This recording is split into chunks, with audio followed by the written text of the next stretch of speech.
What happened after the Holbeach Parish Council's meeting of the 14th of May 2012 seems more interesting than what happened during the meeting. The meeting, according to the chairman, Councillor Savoury, was an annual general meeting, although parish councils did not have annual general meeting. Under item 12, allotments, regarding the Crown Estate and the Crownfield Bank allotments, it was agreed these issues would no longer be carried forward and the matter be closed. But Mrs. Daisley was still trying to arrange a meeting between Mr. Poll, Councillor Mayle and herself. Under item 20, Holbeach Bank playing field, Councillor Jane Cornwall gave her report on the playing field and requested that consideration be given to the earlier trimming of the boundary hedge, as this was becoming an issue on the grounds of visibility for traffic, as it is encroaching onto the road. It had been claimed in the autumn of 2011 that the hedge had been trimmed, but it did not happen. The minutes state, agreed.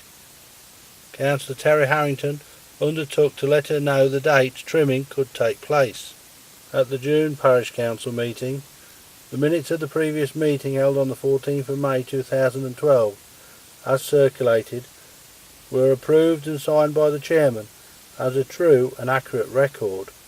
Councillor Harrington advised on matters arising that in response to Councillor Jane Cornwall's request for consideration to be given to an earlier trimming of the boundary hedge at Holbeach Bank playing field, this was not able to be undertaken between the 1st of April and the 31st of August.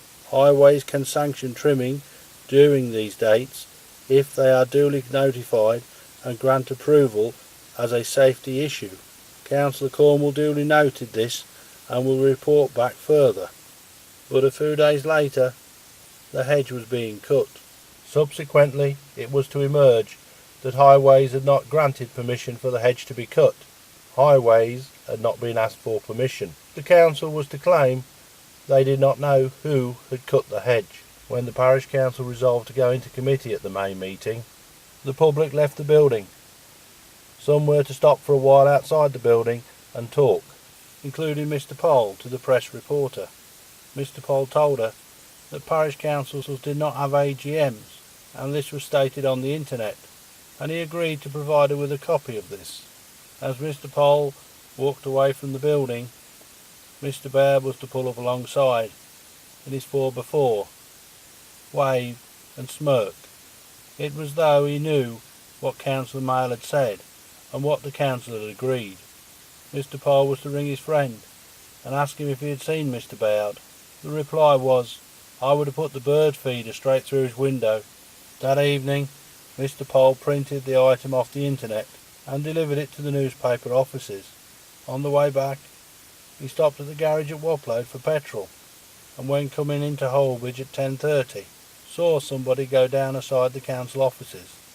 But the security lights did not come on, and Mr. Poll wondered if he had seen somebody go down aside the council offices. So at the traffic lights he turned right, and then right again, and came down back lane and back past the parish council offices.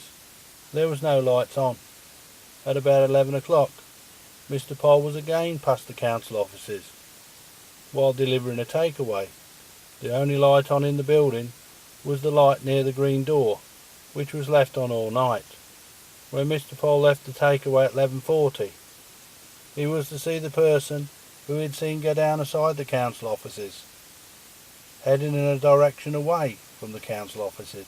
The following morning, Mr. Poll entered into a light conversation with the person who had also been at the parish council's meeting. Mr. Poll was to remark about seeing Mr. Baird, and the other person remarked that they had seen the person that Mr. Poll had seen go down aside the council offices, at the council offices, before the meeting took place.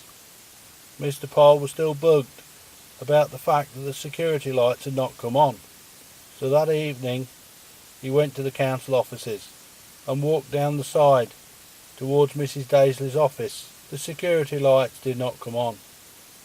Looking through the window, it could be seen that the light near the green door lit up the burglar alarm control panel. Also the stairs, the street light outside the building, lit up the first floor, so someone could enter the building and see what they was doing without switching the lights on. A few days later at the council offices, the bunting was put up for the Queen's Jubilee. Whoever put it across one of the security lights. You could only assume that they were aware that the security lights were not working. In the autumn of 2011, the recently returned Councillor Isabel Hutchinson had attended a parish council meeting and claimed items discussed in committee were being talked about in public. Soon afterwards, it is understood that the parish council received a letter. The contents of the letter were as though it was a dictation of one of the parish council's committee meetings. At the March parish council meeting, several councillors had resigned over the appointment of the new clerk. Among these was Councillor Esmond Turl. A few days later in the press, Parish Councillor under investigation.